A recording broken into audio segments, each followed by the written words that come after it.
Celebrations around the country are still continuing after the Springboks became the first nation to win the William Webb Ellis Cup for the fourth time on Saturday at the Stade-de-France in Paris, France. Their triumph also carried the dreams and hopes of a nation with a diverse historical heritage faced by socio-economic challenges. But this has not deterred the nation's patriotism of the Rugby World Cup win that goes back to 1995, when former President Nelson Mandela, seen as a symbol of nation building, lifted the Springboks' first Webb Ellis Cup.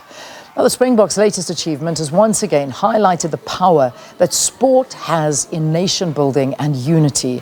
And to talk a little bit more about this, we are joined by Doctor Yul Derek Davids. He's a research director in the Developmental, Capable and Ethical State Research Division at the Human Sciences Research Council. Dr. Davids, thank you for joining us. It's wonderful to have you with us. Good morning. It's, of course, wonderful for me too. I'm quite excited to talk about first of all, to congratulate the Springboks on an excellent and determined win. I'm just excited to also talk to you and the broader public about our achievement. Yeah, in general, I think there's a lot of excitement around the country. You're not alone in sharing this. But excited and tired. That was one thing I was adding in. And you can even hear from my voice a little bit hoarse this morning from a very celebratory weekend. But Doc, during his post-match interview or the media briefing on Saturday, Siya Kolisi said, and let's quote him, he said, "There's not a lot of things going right in our country, and sports, they have the privilege, not the pressure, they have the privilege to be able to do what they love and inspire people from different walks of life. Not just rugby people or sports people, but just people in life." I loved what he had to say there. I mean, if we look at what's happening in South Africa, and we've been low, we are low, but something's happened to us. We've just been lifted. How is it that a rugby game can do so much to us? Or is it more than just a rugby match? I think, first of all, I mean, we need to congratulate them. But, we do know that our country has major socio-economic problems. Let me make an example that in 2022, when Banyana won the World Cup, I mean, COVID, was very devastating for us, but it lifted us. But, when we talk about sport, and sport play a crucial role in uplifting the community, I think what we need to think about is, what is social cohesion? Social cohesion is really the fabric that ties us together. Now, through sport, when you interact in sport, you build networks, you build relationships. And those relationships is not just, at the national level, but at community level. And these relationships are quite key to building trust. And that trust and confidence in each other, help to provide stability. It helps to provide help when help is needed. So that trust and belonging gives you a sense of a good feeling. And that good feeling is important. And it makes everybody gel. And we know in 2010, after, when we hosted the World Cup, people feel good, and that sense of belonging is extremely important, and the trust. So these are things that sport bring to the table.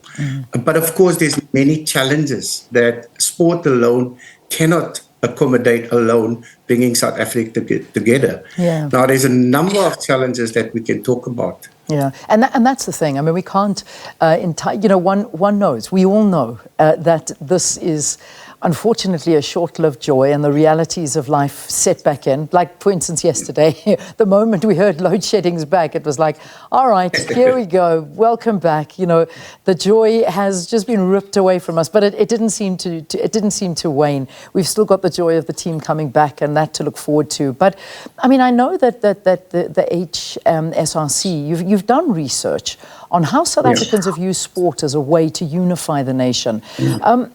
But you did mention the pitfalls to something like this as well. Perhaps go a bit into that for us.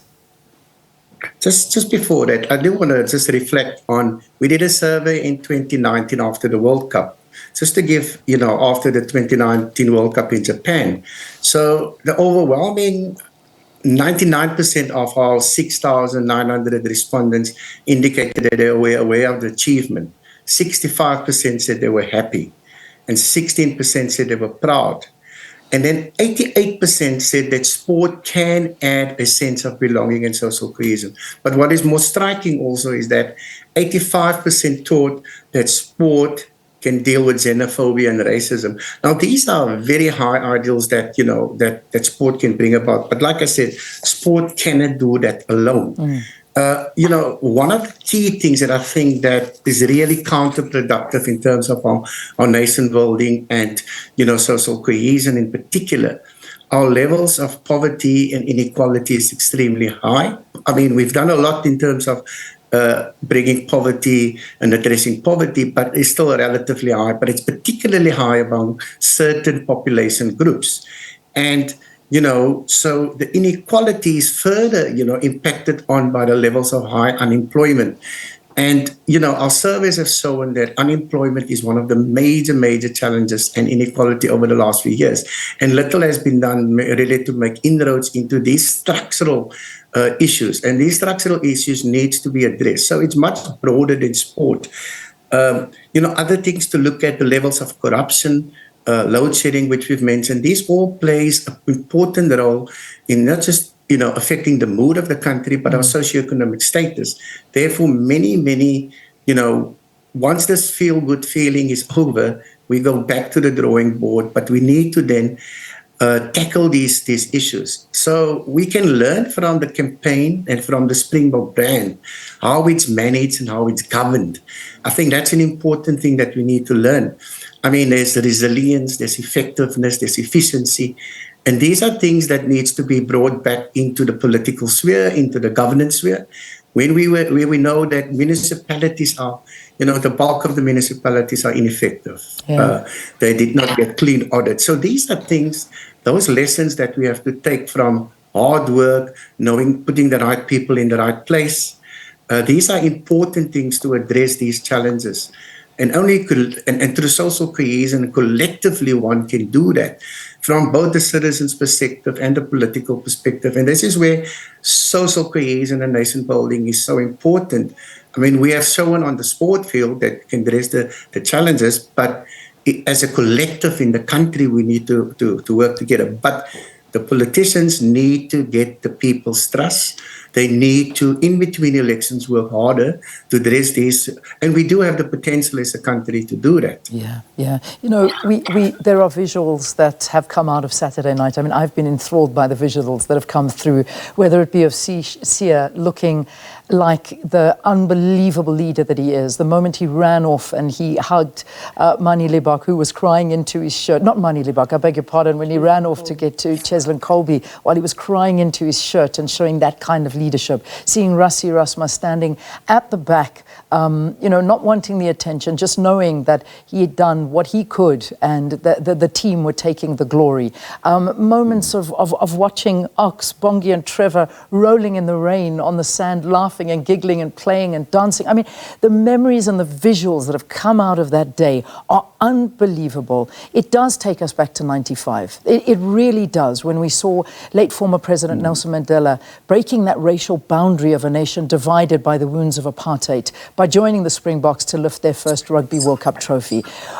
Did that moment, what did that moment firstly do for us? And secondly, how do we build on what we've just experienced on Saturday? How do we take this forward? Because that's the big question. We can't lose this opportunity that we have right now as a country.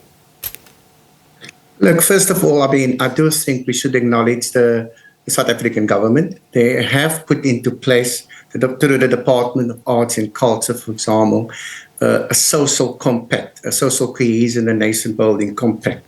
Now, this compact has a few pillars. So it's talking about advancing our constitution, providing human rights and dignity for all, promoting non-racialism, non-sexism, equality, and human solidarity. So these are important pillars. I mean, building unity amongst all South Africans within the region, within South Africa. So, and encouraging and healing our individuals and the communities. These are important if we think back to the reconciliation, the TRC. Now, these are efforts that must be taken to task. So we need to work on, like I said, the elimination of poverty and inequality. We need to create employment.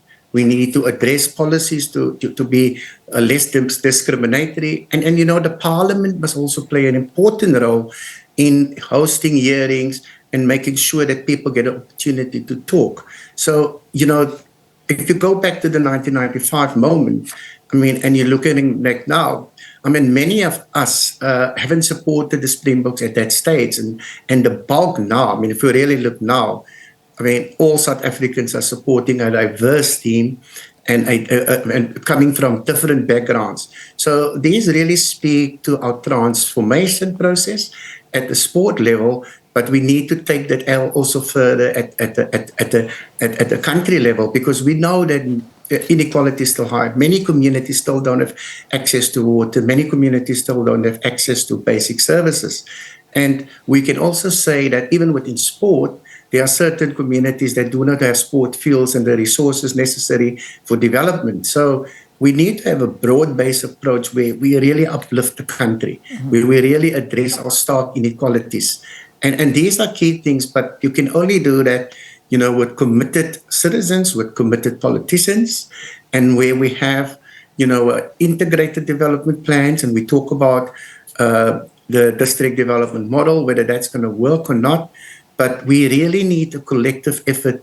But the euphoria that is here now does bring people together. It does bring the attention of the world together that we can do well. It can also provide a positive image of South Africa, and it can stimulate, investment. But we need to use this platform in order to. Dr. Yul Derek Davids, thank you. Thanks for talking to us. Research Director in the Developmental, Capable and Ethical State Research Division in the Human Sciences Research Council, really talking about the power that sports has in nation building and social cohesion. I suppose, have to end the interview on the whole catchphrase of the Rugby World Cup and the Springboks, stronger together. If we can use that, then we've seen what we can achieve as a nation. It certainly is. It's not a pipe dream, it's real. We've seen it.